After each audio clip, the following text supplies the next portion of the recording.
question is, how can we translate Gita, the philosophy of Krishna, into augmenting business in India?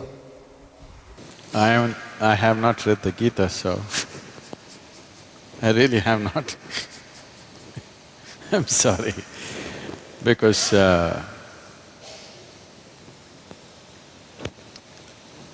for me, my own vision has never failed me. So I always kept away from all scriptures because I didn't want to clutter myself with something or the other. The only thing that I learnt and I continue to do is, if I look at something, if I look at a person, I know their past, present and future. That is the level of attention I'm paying to them. I don't look at like this. When I look at it completely, with all that I have. If you pay enough attention, there is nothing that will not yield. So I never had any reason or need to go looking for scriptures or something. With all respect and regard for them, it is not that I'm averse to it, it's just that I've not had the time. How this whole process started is, when I was very young, I realized that I just don't know anything.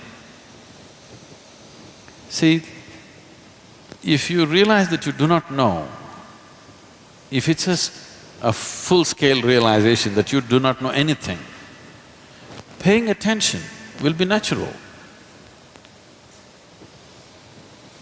because you know everything. You know this guy, you know this. There are assumptions and assumptions and assumptions. Well, I've used it in a different way, but even if you're doing business, even if it's for business purposes, the only reason why one human being seems to be… all the opportunities seems to be going in his direction and not other people is simply because he's able to see and other people are not able to see. It's not that it's not there for others. One is able to see and others are not able to see. So essentially, a leader means that you're able to see something that others are not able to see. So, attention without intention, simply being attentive, that's what we were trying to do in the afternoon. Not paying attention to something, just practicing attention, a very heightened level of attention where an unfocused attention, but when you focus it on something, just about anything has to yield, there is no other way to that attention. So, I always focused on enhancing and sharpening my attention, never on retention because what you gather is not you. Essentially, you know that you exist only because you have some sense of attention right now, isn't it? Suppose you fall asleep and you lose your attention, you do not even know that you exist. So the basis of your existence itself is attention. And this attention need not be mortgaged to anything. You just have to sharpen the attention. See, if you have a knife in your hands, there is no such thing that you have to cut only apples with this. If you have a sharp enough knife, you could cut anything that you want. But the important thing is the knife is sharp enough, so that your attention is keen enough, not for something or the other. If your attention has become very keen, if you wish to do a certain type of activity, you can successfully do it. I think I must say something about my own enterprises at one time. My enterprise started when I was 8 years of age. Because of a strange kind of pride in me, I never ever took a single rupee as a pocket money from my parents. I started making money when I was 6, 7 years of age. By 8, I was quite an accomplished entrepreneur. Simple things. Even today I'm known in Mysore because I caught snakes in everybody's houses. If I caught a snake, they gave me 25 rupees. In 1960s, 25 rupees is $1 million for a 7-year-old, 8-year-old kid. I was just on top of the world. So there is a food research institute, CFTRI. Every Saturday afternoon I went there, I caught 4 or 5 snakes. They measured it. I have to show it to like this. If it's over 3 feet, I get 50 rupees. Less than 3 feet, I get 25 rupees. On an afternoon, I would make 100, 150 rupees. I don't know if you can imagine, 150 rupees for an 8, 10-year-old kid in 1960s or 70s was like $1 million today. It was big. And I went to so many things, just about anything that came my way. I should tell you a little enterprise that I did which grew into a big business. After my university, where I learned nothing, but I passed. The only thing was, by then I had crisscrossed India on my motorcycle, and I suddenly realized when I went to the borders of India, they asked me for something other than my driving license. I did not even know that there was a passport. See, it's not like today. Today every child, maybe 3-year-old, 4-year-old kid knows he has to have a passport. I'm in my 20s, but I do not know that I need a passport. I went to the border and then they said, "Where is your passport?" I said, "What? I have a driving license." They said, "No, you need a passport." Then I turned back from Nepal border and came back on my motorcycle. So my only dream was, I'm going to just ride across the world. So I wanted to do something, I started kind of farming, commercial farming. I was making money. I thought I will do for 2 years and leave. But in the meantime, my entrepreneurship took off in so many different ways.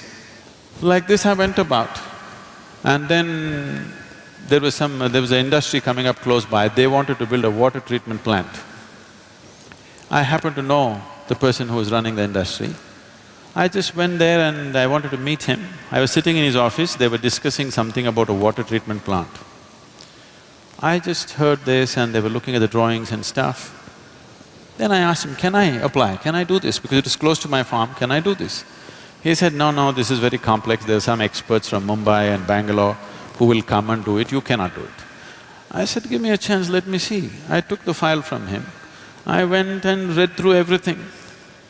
Then I went back to him after 3 days and said, "I can do this." He said, "Don't you do this, you're my friend. I don't want to do this." "No, just let me give the tender." So those days, there was something called as Navakarnataka book stalls. They were selling only the Russian books. You used to get big literature books, you can get Lev Tolstoy's War and Peace for 2 rupees and engineering books for 1 rupee, 2 rupees, all hardbound books. I bought 10 books about water treatment plant, sat down in my farm and poured through this day and night. I made my own new design. I went there and I gave a tender for 1.76 lakhs. Mind you, this is 70s. And the closest tender was 32 lakhs. The highest tender was over 60 lakhs. He looked at this and said, "You are funny. You're not going to do this." I said, "No, I can do it." He said, "No way you can do it. Look at this, the nearest tender is 32 lakhs and you're saying 1.76 lakhs. How will you do it?" I said, "Give me 1 more day." I went back again and poured through the books. I said, "I'll do it." Then he said, "It's 90 days, you must finish this and it must work. If it doesn't work, at your own cost, you must remove it, clean the site and go, and I will not give you a rupee of advance." I again went and poured through the books. I said, "I can do it." I completed this in a little over 70 days. I did this in 90,000+ rupees. In one shot, I made 80,000 rupees, just like that. People thought this is a hit. There my construction industry started. Raja Ramanna was coming for RMP plant. He's just coming in a helicopter to see where the site is. There is no anybody there. I just went and met this engineer, he said he was breaking his head, "I don't know what to do, I have to mark the site."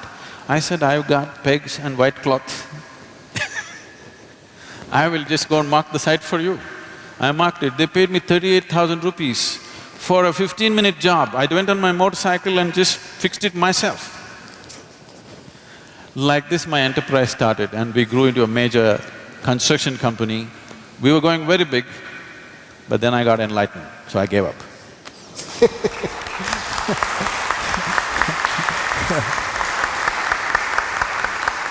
Thank you Sadhguru for sharing that story. Thank you, Professor. We kind of absolutely run out of time, otherwise we could have continued for another half an hour at least. Thank you for being an attentive audience.